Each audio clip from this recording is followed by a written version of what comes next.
Then, let's see. The early game, the Rangers, Carolina, like you guys said a few minutes ago, boring as hell to start, man. Just not a lot of excitement. Rangers I thought it was more boring than Florida Tampa's first 2 periods. Absolutely. That was one of the worst. Carolina was horrible. I'll say this. For a team at the beginning of the podcast and all season long that I've been ragging about their defensive game, I thought the first 2 periods, the Rangers played unbelievable defensively. They were closing on Carolina. Carolina couldn't sniff a fucking scoring chance. They were dummying them. And I thought that the BIZ curse had completely crippled the Canes. I give them the wake up between the second and third period. Finally, they fucking started dominating. And much like the regular season and much like you saw against the Pittsburgh Penguins, the New York Rangers hung out their goaltender to dry. The fact that they couldn't get the puck out of their end and they were allergic to it in the third period completely cost them the game. They ended up getting that late goal by Aho and their arseholes completely puckered up. The one play that ended up fucking them royally was probably the only opportunity they had in that third period when Capo Caco had a wide open net and he sailed it wide. Was that not the worst wide open net miss that might be the worst wide open net I've seen in playoff history, at least in the last fucking decade. He could have sealed that game. He could have stopped the puck and then he could have blown it in. Up your skate and take some of the snow off the blade. Yeah. And then put it in the net. He could have went. What was he doing? And here's retaped his stick, came back and slid the fucking puck in the net. He grabs the torch, has a 2-piece stick, flames it, takes the old Bauer Linden blade out, puts in a new one, then puts it in the empty net. He goes in, gets a fucking massage by RA's massage guy. He gets turned into pizza dough. Puts his gear back on. Yeah, that's your second overall pick. Kako. That's the guy every Rangers fan still says is going to, like Avery, he's going to be a 40-goal scorer. Like, all right. Like, I just missed a wide-open net to win you game 1 in a game you really had no business winning after that third period. I think shots were 10-4. I would have guessed they were 20-4. It was like, that was a shooting gallery for Carolina.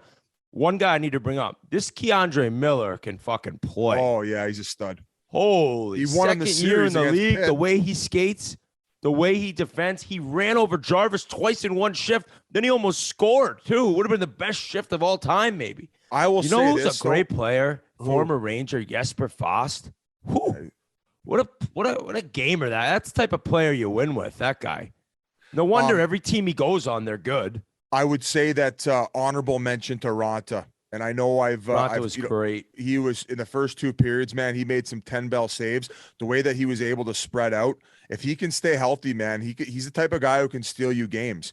It's just like that's the one thing that we've questioned. And when he was with the Arizona Coyotes, I don't think he went a month stretch where he was a starter that he was able to stay healthy. I want to say he hit the IR 7 or 8 times in his 2-3 years there. So that's the one question mark. But credit to him, man. He deserves a star in that one for keeping him in it through the first 2 periods, but they just let him hang around way too much. Very disciplined game. Not a lot of penalties called. I'm wondering if that theme continues, but I will say, guys, I know we got the winner in overtime against the Penguins. Panarin looks non-existent 5-on-5. Like for a guy making $10 million, like I can't notice this guy very much. You know, everybody has seemed to do their thing in the first round as far as stars are concerned, elevating their game at a certain point in time. I'm still waiting for the Panarin show to show up and at least help them get over the hump on one game. But to lose game 1 on the road the way they did, that is a kick in the dick. But Gallant post game, he said, "Hey, we've been here before. We lost game 1 in the first round, put it behind us, and here we roll." So any other assessment on that game tonight, RA? Gallant, I think he said it was also the best game they played all playoffs, even though they lost. And Shesterkin was pretty good. I mean, you know, he had his troubles versus Pittsburgh, but if he can get back in that zone, he can certainly make this series interesting. He looked different tonight than in the Pittsburgh series. He did. He looked really good.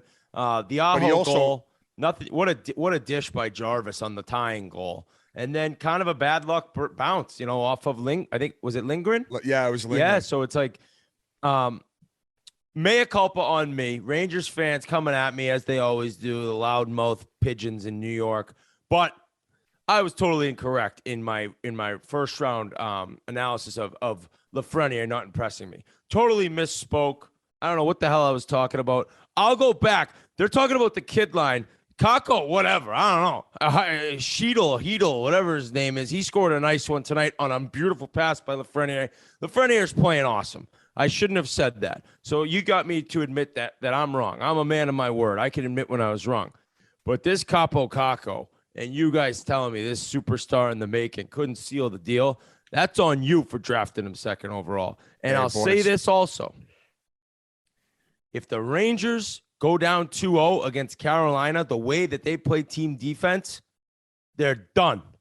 They're absolutely done. Now, I wonder what Merles thinks. Merles says bet the home team if they lose game one, knowing that they'll win game two. I wonder if Merles is leaning towards betting the Rangers. He's lost about $4,500 on the Rangers this year. The guy loses every Rangers bet. So if he bets him game two, I'm on Carolina. Hey, boys, you guys can keep recording. I'm getting a knock at the door. I would imagine it's a noise complaint. For the or laughter. it's Sasha from Russia. Sasha for St. Petersburg's here to give me a quick tug job. I think we just go answer it. Go yeah, answer just it. go answer it. We'll hold for a second. Okay. Well, you guys could keep chatting a little bit. Maybe we should invite him in for a little breakdown. If you Yeah, hey, bring him on the screen. Bring him on the screen. So in terms of this series, I think you're probably going to kind of see that type of boring hockey. I know it's not great to say, but they're just both teams are so good defensively that I don't think you're going to see any high-scoring affairs. Maybe one or two games there's a bunch of goals, but Shesterkin, if he locks it in like he did tonight, it'll be low scoring, and that's how this series will be won.